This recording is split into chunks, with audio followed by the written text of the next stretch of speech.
One house, and a trail of silence that stretches through time. You see, this isn't just a story, it's a legacy of terror stitched together by whispers in the dark, footsteps that never return, and secrets clawing their way from the other side.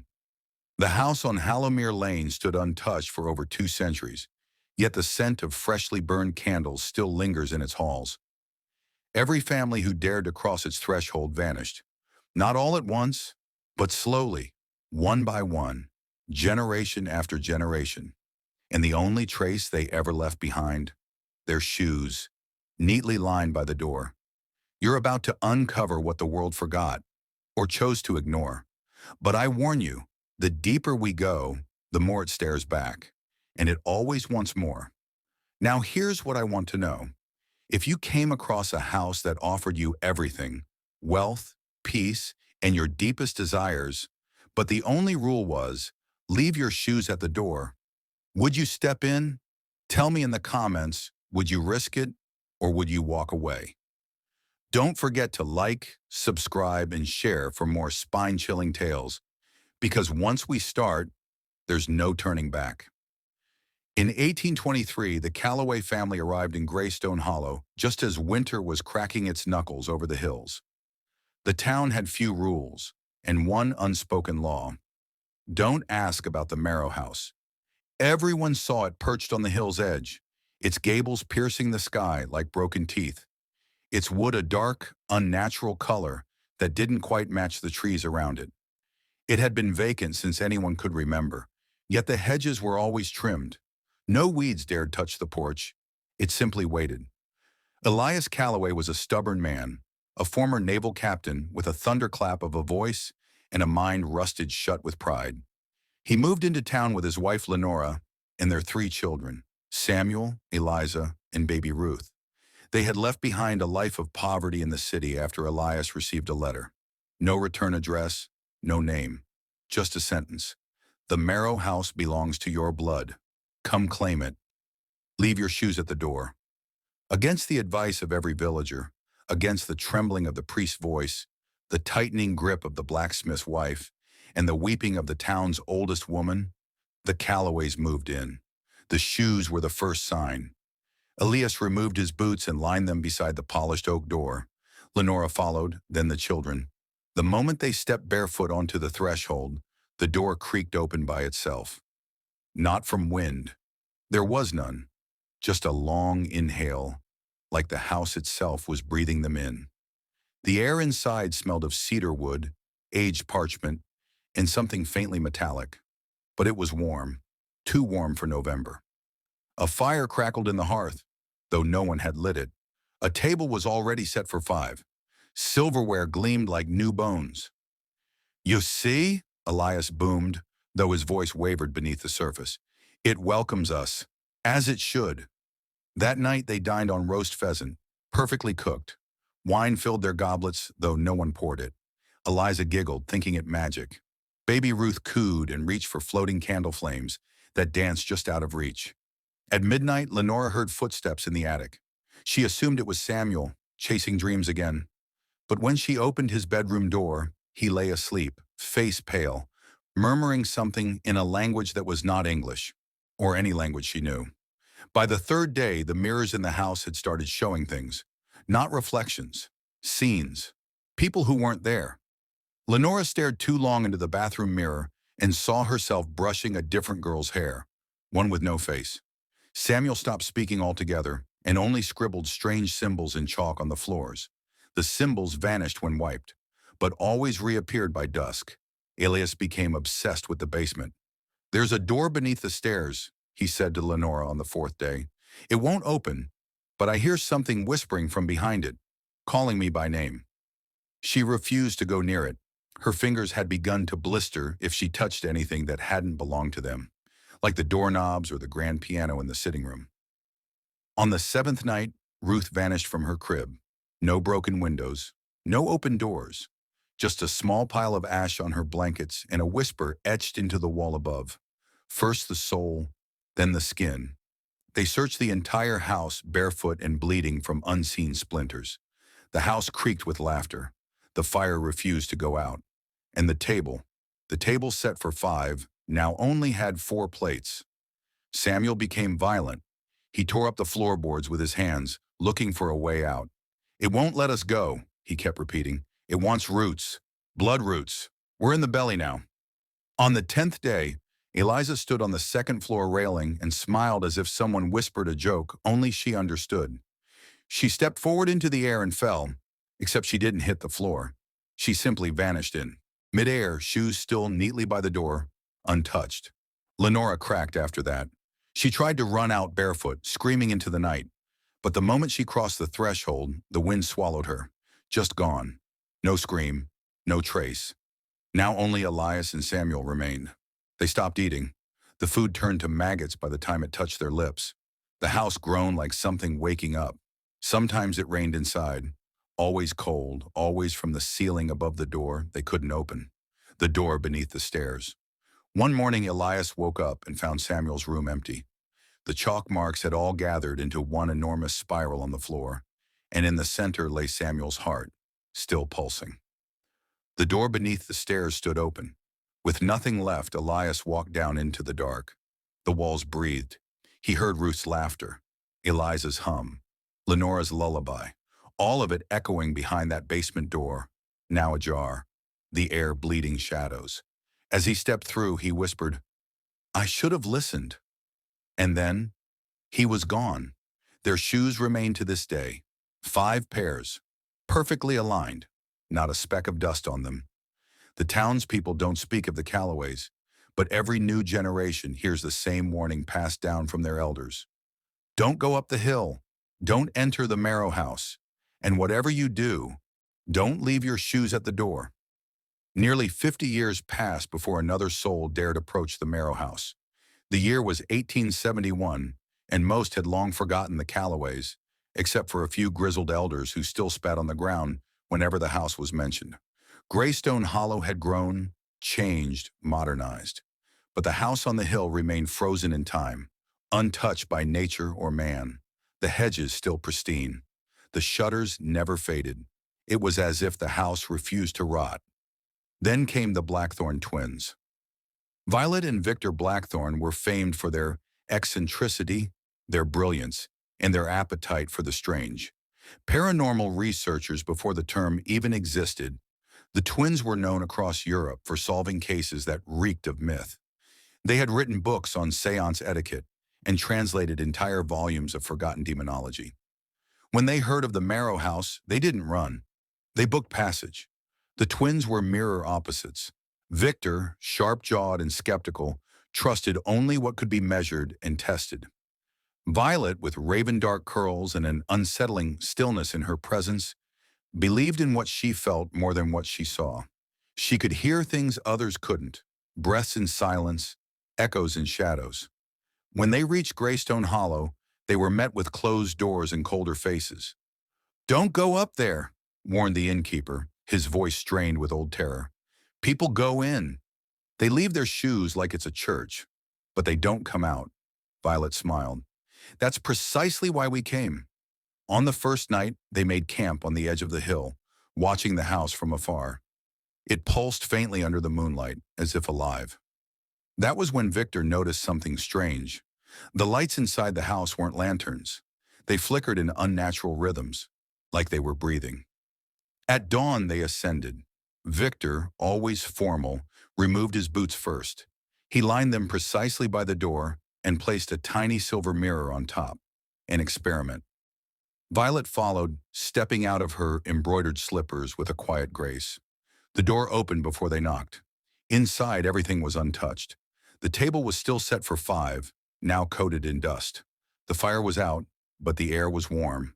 And by the wall, lined with surgical precision, were 5 pairs of shoes. Elias, Lenora, Samuel, Eliza, Ruth. Victor raised a brow. They never left. They began their investigation immediately. The first anomaly was the wallpaper. Victor noticed it first. No matter how many photographs he took, the wallpaper changed between shots. Sometimes floral, sometimes patterns that resembled faces. When he tried to peel it back, the wall underneath bled. a thick, black sap that smelled like rust and lilacs. Violet, on the other hand, spent her time listening. She stood for hours in corners, eyes closed, murmuring with something unseen. "There are voices in the walls," she whispered, "but they don't speak. They echo." That night, she painted a sigil in salt around their sleeping bags on the second-floor landing. "We are being watched, not by ghosts, not quite." At midnight, a violin began playing. Neither twin owned one. Victor stormed downstairs, flashlight clutched tight. The music came from the dining room, but when he entered, the room was empty, except for a single shoe that hadn't been there before. One of his. Shaken, he retreated back upstairs. But Violet was gone. Her side of the salt circle was smudged, as if someone or something had stepped through it.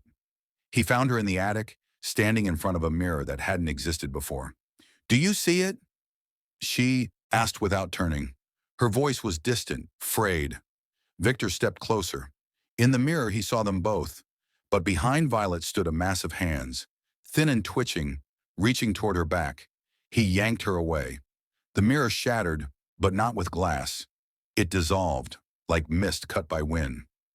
The twins documented every incident. The endless hallway on the second floor that always led back to the same door. The whispering book in the study that bled ink when opened. The shadows that cast without light. But on the fifth day, Victor made a grave mistake.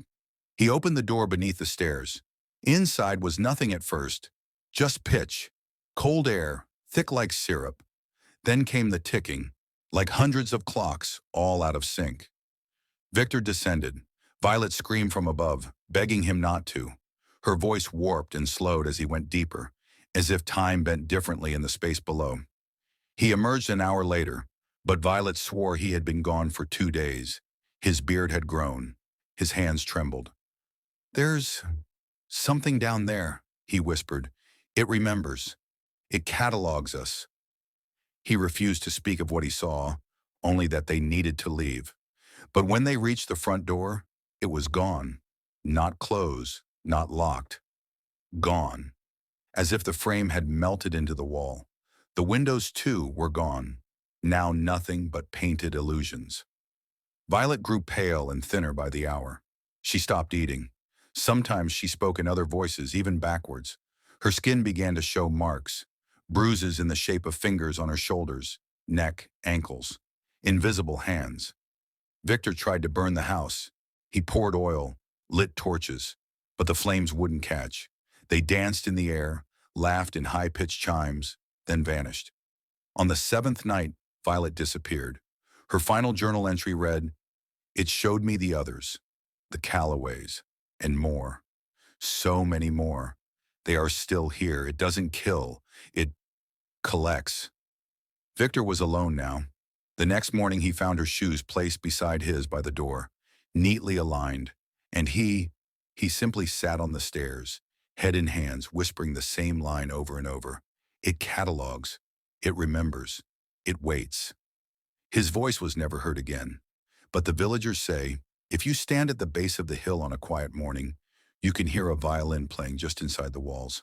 And now beside the Callaway's shoes are 2 more pairs, the Blackthorn twins, gone, forgotten by all but the house. The year was 1913. War loomed over Europe like a storm cloud, but in Greystone Hollow the past haunted more than the future ever could. The Marrow House still stood on its lonely hill, ageless, untouched. Its windows reflected no light. Its porch never gathered dust. Children in the village dared each other to run up the hill and touch the door. Most never made it past the gate. The Delacroix orphans had no such luxury. Lillian, Thomas, and baby Isadora had no one left. Their parents had perished in a fire that consumed the old chapel, leaving behind only scorched hymnals and a cracked crucifix. A distant uncle had arranged for them to be housed somewhere, out of the way, somewhere with space. The town officials, eager to be rid of 3 mouthless grief shadows, spoke the forbidden words. "The Marrow House is vacant." The nuns at the convent crossed themselves. One spat on the floor. The oldest among them whispered, "They're sending those poor children to die." But nobody listened. On a fog-thick morning in late October, The children arrived at the hill. A horse-drawn carriage delivered them silently. No one came to greet them.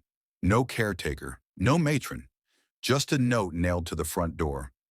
Leave your shoes at the door. The house remembers. Lillian, the eldest at 13, held Thomas's hand tightly. He was only 9 and trembled like the last leaf on a dying branch. Isadora, not yet 2, made no sound. Her eyes, pale and watery, fixated on the house as if she recognized it. They removed their shoes, 3 pairs, delicately placed on the porch. The door opened. Inside, everything was pristine. Too pristine for a house long abandoned. The hearth glowed. Curtains swayed in a breeze that didn't exist. Toys waited in the nursery upstairs, still wrapped in ribbons. A cradle rocked on its own, creaking softly.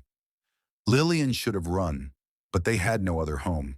That first night, the house was kind. Beds warmed themselves. The kitchen cooked without help. Isadora laughed for the first time since the fire, crawling after lights that danced just out of reach. Thomas explored the attic and found old trunks filled with marionettes and masks. "I think it likes us," he said. But Lillian noticed things. The shadows moved strangely. Paintings changed when she wasn't looking. The house hummed, especially when Isadora slept. On the second night, Lillian woke to find Thomas standing at the foot of her bed. His face was pale, lips moving silently. She sat up. "Tommy?" He blinked. Then Lillian rushed in, only to find Isadora sleeping peacefully on the rug, surrounded by soot.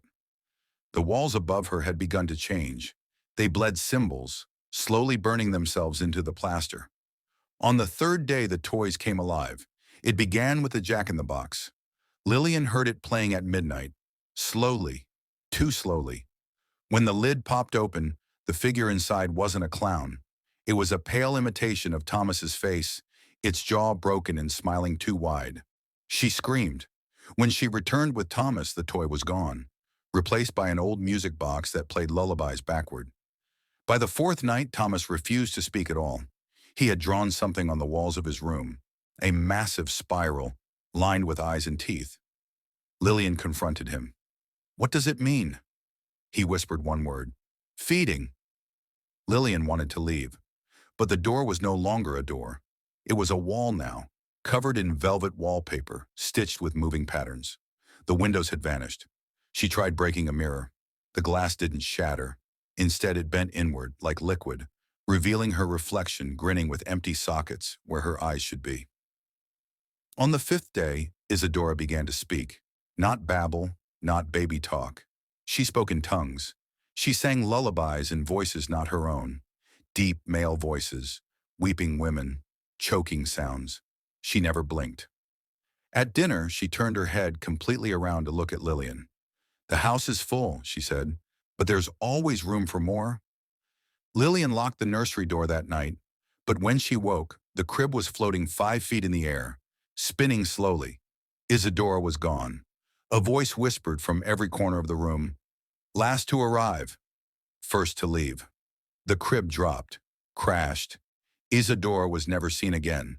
Only her slippers remained, placed neatly beside the nursery door. The 6th night was the last time Lillian and Thomas spoke. "I keep seeing people," he whispered in the dark. "They're in the walls, watching. Some of them, I think they were children once."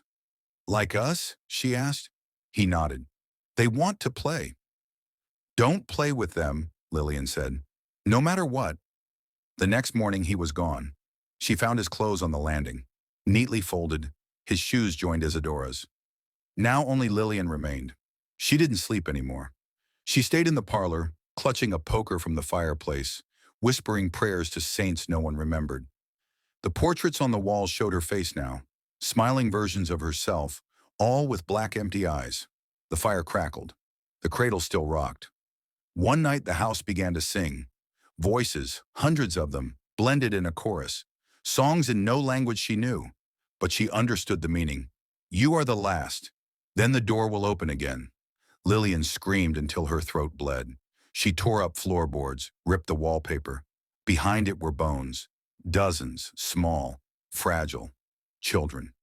She lit candles, drew salt circles, called for angels, demons, anything that could save her. But on the seventh night, the house stopped singing. It went silent, peaceful. Lillian sat by the front door, rocking back and forth. Her shoes still sat beside her siblings. She had tried putting them on once. They burned her feet. At dawn, she stepped into the hallway. The nursery door opened on its own. Inside, the cradle waited. She heard her mother's voice. "Come to bed, darling. It's safe now." She stepped in and never came out. Now 6 pairs of shoes sit at the door. The Callaways, the Blackthorns, the Delacroix orphans. The house waits, always waits.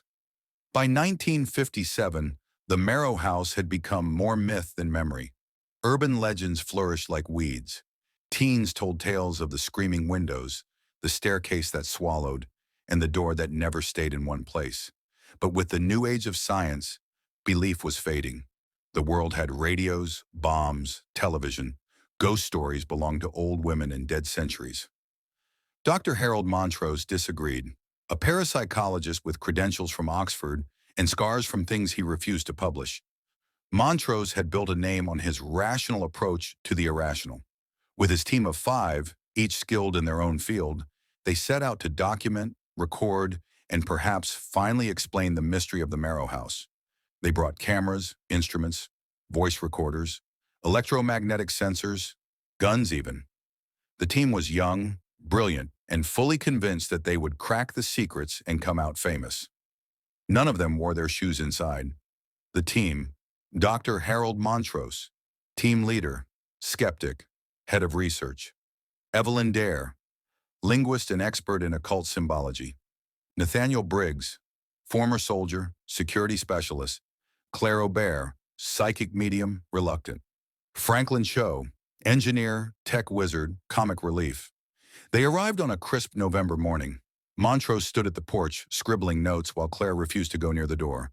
"It doesn't want us here," she said. "Perfect," he replied. They lined their shoes by the door. Evelyn took a photo of the lined pairs, whispering, "Just in case." Inside, they found the house warm, almost welcoming. The furniture had no dust. The walls, richly patterned, seemed to breathe subtly. "That's impossible," Franklin said, pressing a hand to the wallpaper. "It's warm, like skin." They set up base in the living room, cameras in every corner, wires trailing up the stairs and into the attic. Franklin calibrated his devices. Nathaniel checked the doors.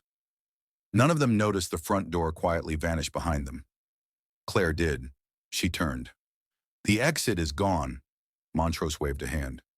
"Psychosomatic. This house thrives on suggestion. Keep your minds grounded, everyone." They explored in teams. Montrose and Evelyn found the library first. The books weren't old. They were ancient, bound in things that weren't leather, written in tongues Evelyn could only partially decipher.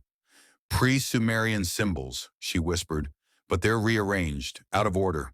It's like the house is trying to speak." She found a page soaked in something dark, not ink. It stuck to her fingers like tar. "Read it aloud," Montrose urged. Claire screamed from downstairs. "Don't say anything. The house gives you." Too late. Evelyn's lips moved. The walls began to hiss. Back in the kitchen, Claire and Franklin watched the pots boil on their own. A phonograph played jazz that hadn't existed yet. The icebox screamed when opened. Claire fell to her knees. "It's alive," she wept. "The house, it's not haunted. It's conscious." Nathaniel, walking the second floor alone, found the nursery. Toys moved in slow circles. A wooden soldier saluted him, then bent backward at an impossible angle and split into ants. The walls were covered in chalk marks, childlike drawings. One showed a man standing with 5 shadows behind him, their eyes glowing red. Under it, "Feed us." He backed out slowly. By nightfall, the house had turned. The lights flickered even without electricity. Franklin's devices began shorting out. Montrose's notes rearranged themselves. Words cut into the paper like fingernails instead of ink. Then came the voice.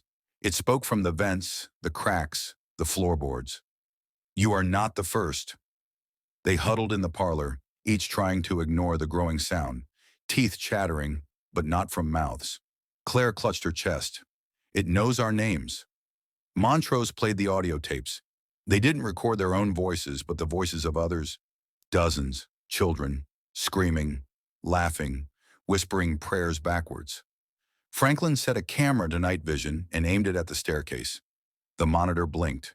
There were feet, dozens of feet, bare, filthy, standing just beyond the camera's normal sight. When he looked with his eyes, nothing was there. "I'm going to be sick," he muttered. That night, Evelyn vanished. They found her recorder in the library, still running. Her final words, "It's whispering in the books. The language keeps changing. I think it's learning ours." Her shoes remained, neatly placed in front of the fireplace. Then the house began to rearrange. Doors led to other doors. Stairs twisted and dropped. The hallway upstairs now ended in a mirror that showed memories instead of reflections. Claire looked into it and saw her own mother, dead 15 years, screaming and being pulled backward by invisible claws. Franklin refused to sleep. Montrose demanded they stay logical. "The house wants us afraid. Fear is fuel." But by morning, Nathaniel was gone. His gun was on the floor, broken.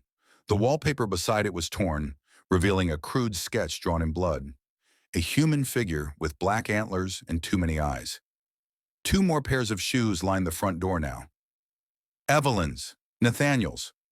Claire snapped. She broke the mirror in the hallway, revealing a corridor of teeth. Not bone, real wet teeth twitching and clicking. She screamed, threw salt, holy water, lit matches. The house laughed. It filled the halls with footsteps. Franklin ran. The basement swallowed him. Claire and Montrose were all that remained. She begged him to stop recording. "This isn't research. This is a trap. You think you're documenting this? You're feeding it." He said nothing. She turned on him. "You knew, didn't you? You knew about the Callaways, the Delacroix. You brought us here for them." He looked at her with hollow eyes. "We're just pages in a book it's still writing." Then he walked into the attic. She chased him. The attic was filled with portraits. Portraits of them, aged and dead. One showed Claire hanging upside down, mouth sewn shut with piano wire. Another showed Montrose burning.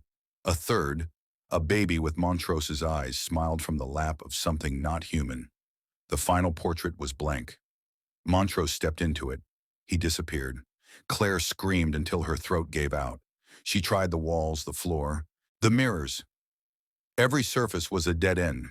When she finally collapsed, the house went still. Then a voice right beside her ear whispered, "You were always mine." The next morning, there were 5 new pairs of shoes. The Marrow House is still waiting. And now, it's learning how to talk back. The year was 1982, and the state of Massachusetts needed a solution. Budget cuts had ravaged social services, and orphaned or displaced children overwhelmed the system.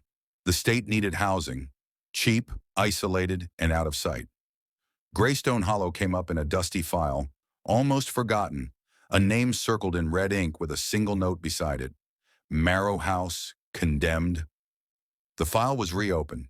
Deemed structurally sound, the house was scrubbed clean of superstition by bureaucratic pen strokes and rubber stamps. It was renamed Fenwick Foster Care Facility, slated to take in non-traditional youth placements. 7 children arrived on a cold October morning, accompanied by a middle-aged caretaker named Ms. Cora Fenwick, a stout woman with no patience for ghost stories. Her idea of therapy was chores. Her idea of love was silence. She said nothing about the 6 pairs of shoes already lined by the door. She made the children leave theirs beside them. The children, Milo, age 14, the runaway with jagged eyes. Sarah, 13, mute since birth, spoke through drawing. Connor and Dean, 11, twins, inseparable and known for setting fires. Hannah, 10, her parents vanished in front of her. Zoe, 9, always watching, never blinking. Benji, 6, never cried, never smiled. They entered the house with heavy steps. Inside it was warm. The fireplace crackled. A strange cinnamon-sweet scent hung in the air. The walls were freshly painted, though they pulsed faintly when no one looked. A cradle rocked upstairs. The air hummed with distant lullabies. Ms. Fenwick's first rule was clear. No nonsense. You live. You clean. You behave. Ghosts are for fairy tales, and you will keep your shoes at the door like civilized people. The first week was uneventful, almost peaceful.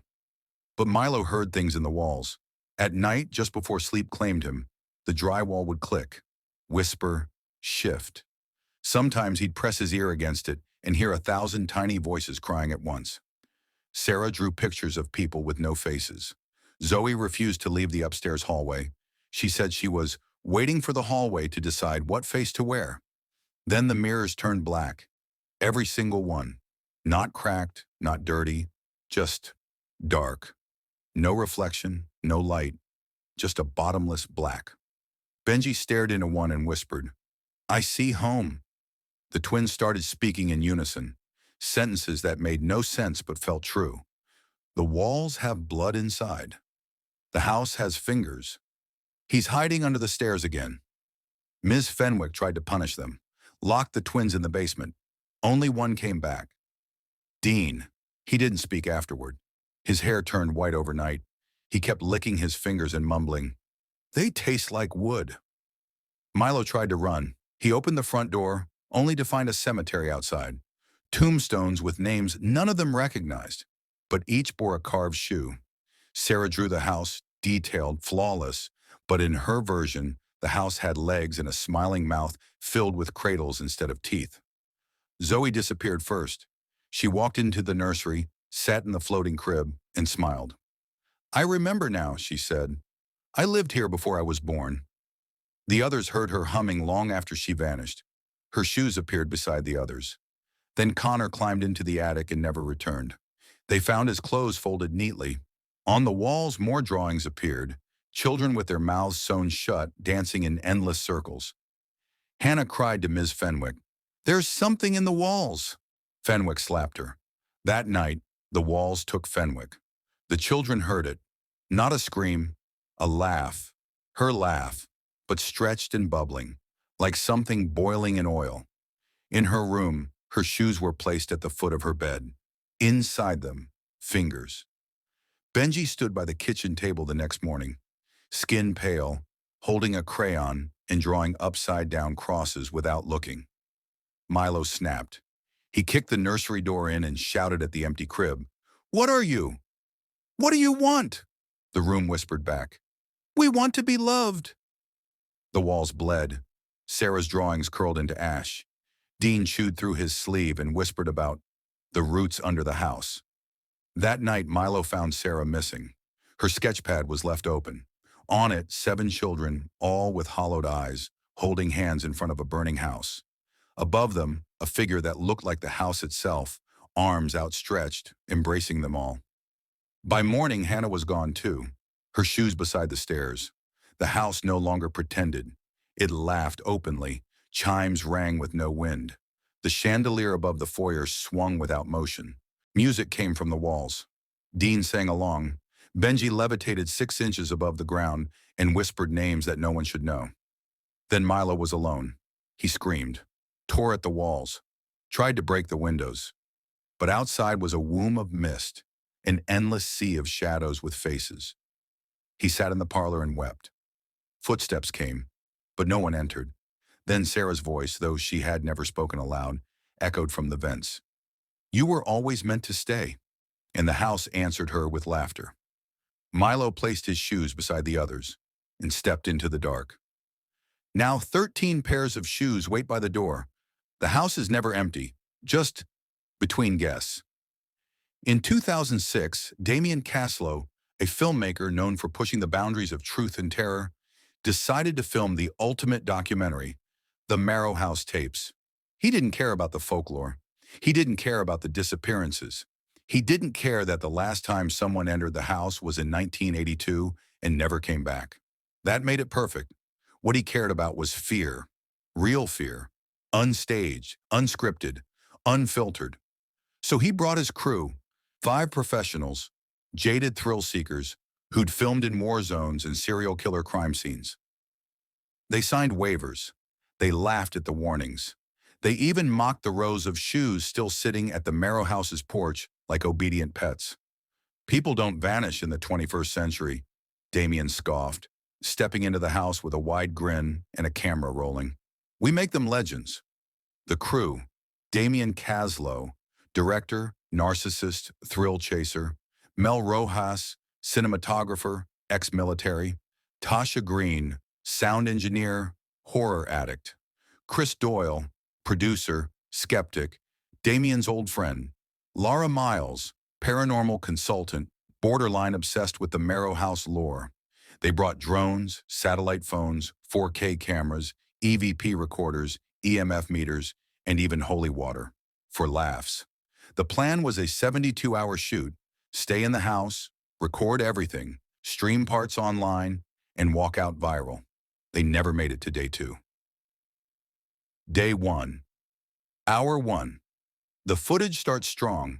Clean pans of the house's worn exterior, close-ups of the shoes. Lara whispers, some of these look recent, and commentary from Damien. Inside, the Marrow House is impossibly pristine. No dust, no decay. Mel sets up motion sensors while Tasha unpacks audio gear. Chris installs battery packs. Lara, meanwhile, stops in the hallway and stares up. There's nothing above her, just ceiling. She says, I heard breathing. Damien replies, good. Talk louder. Hour 3. Tasha reviews audio and finds something chilling. A whisper beneath her test tone. It says, we remember you, Tasha. She hadn't spoken her name out loud. She deletes the file. Mel catches the first anomaly on his camera. An open door leading into a bathroom, with no floor. Just a bottomless void and something moving inside it. Legs. So many legs. He slams the door. Damien begs him to reopen it. When they do, it's just a normal bathroom. Lara refuses to enter. Hour 6. The house rearranges. The hallway now splits in 3 directions. I don't remember this fork, Chris mutters, reviewing the map. They try to retrace their steps, but the foyer is missing. In its place, a mirror reflecting the back of their heads. Lara approaches it and sees her own body hanging behind her reflection. She collapses. When she wakes up, she says she saw rows of shoes, each pair filled with screaming mouths. They find one new pair at the hallway's end. Tasha says, that wasn't there before. They film it. Damien is giddy. This is gold. Hour 10. Mel vanishes during a walkthrough of the 2nd floor.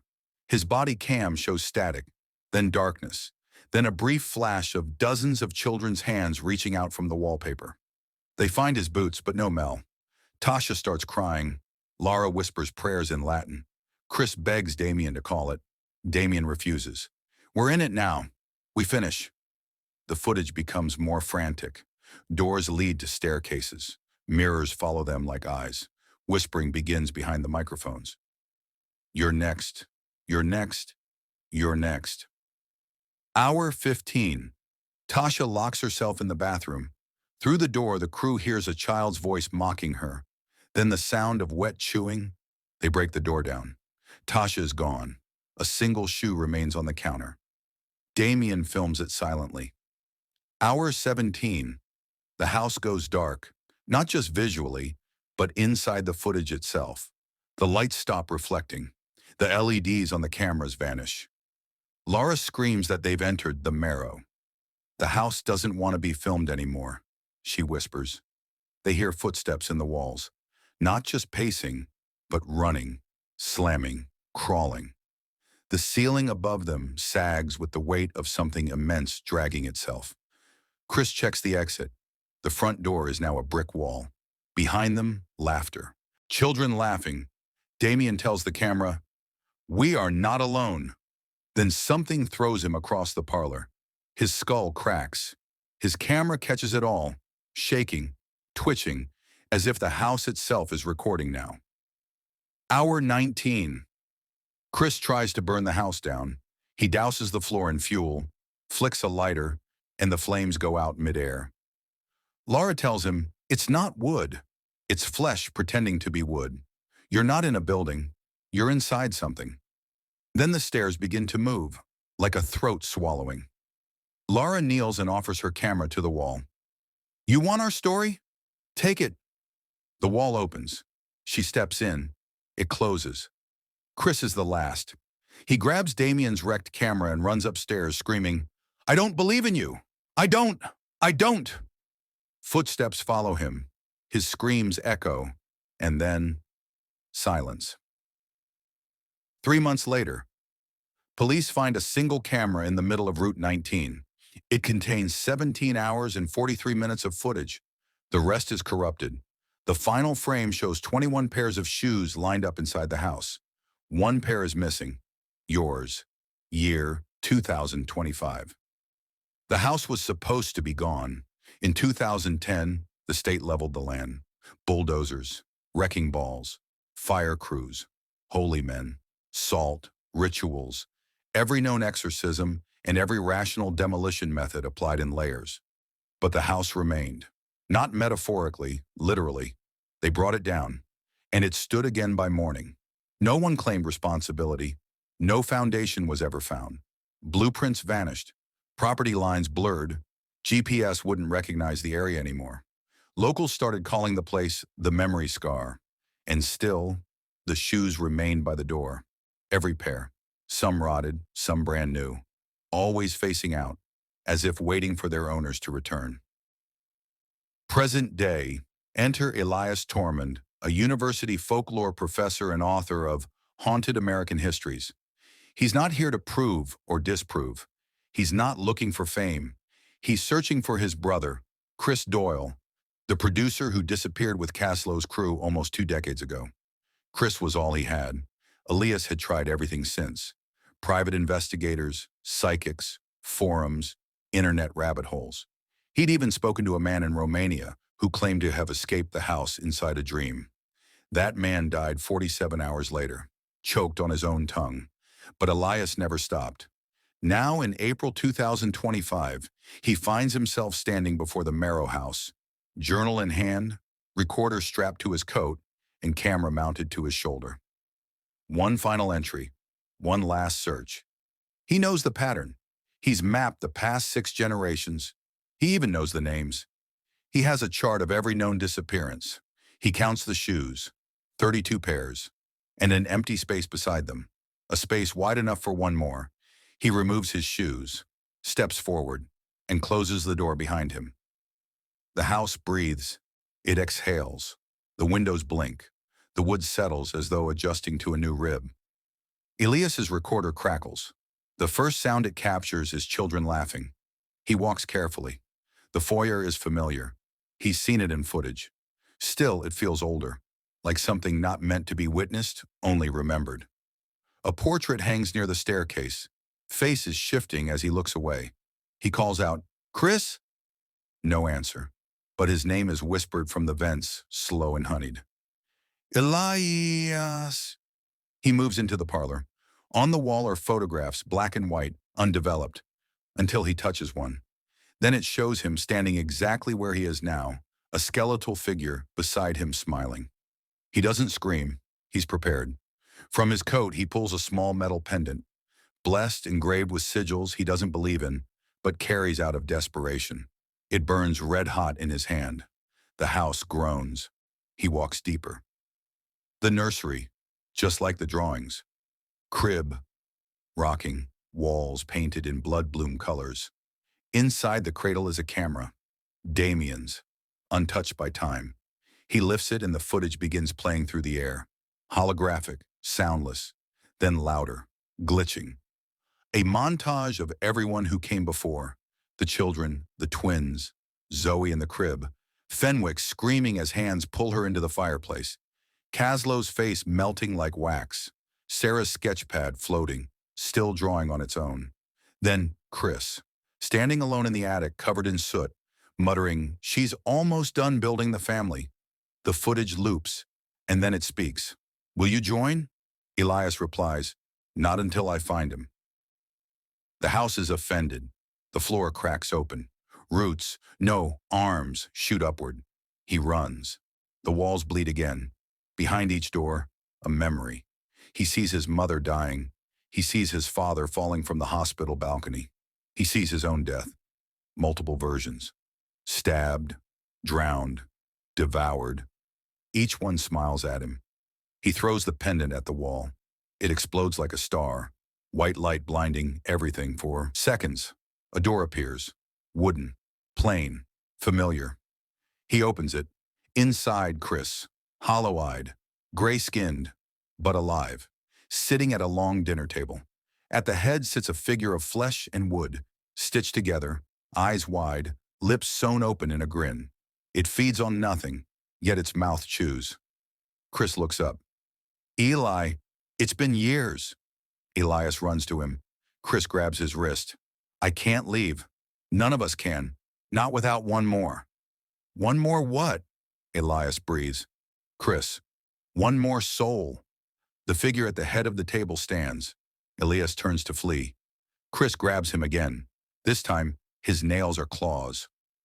I'm sorry, brother. Elias breaks free, runs, falls through a mirror, into the walls, where the children live, where the Caslow crew walks in circles, where Fenwick recites scripture with no tongue, where Sarah still draws on the wallpaper with her fingers. They surround him, all whispering the same word. Stay! He screams, pulls out a blade, carves a door into the wall. Light pours in. Real light, daylight, Sunday.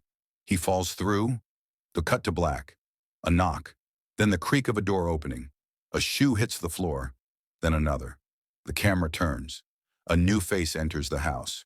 Young, curious, breathing heavy. His name is never spoken, but on the wall, a new picture appears. Him, framed in blood, smiling. Behind him, the Marrow House, alive and waiting. 33 pairs of shoes. Still, and the house still breathes, because the door never truly closes. Not really. It just waits. For you. The end. If you enjoyed this haunting journey through They Left Their Shoes at the Door, but never came out, leave a like, share this with your bravest friends, and subscribe for more terrifying stories that crawl under your skin. Which phase disturbed you the most? And would you dare step inside the Marrow House yourself? Let me know in the comments if you're brave enough.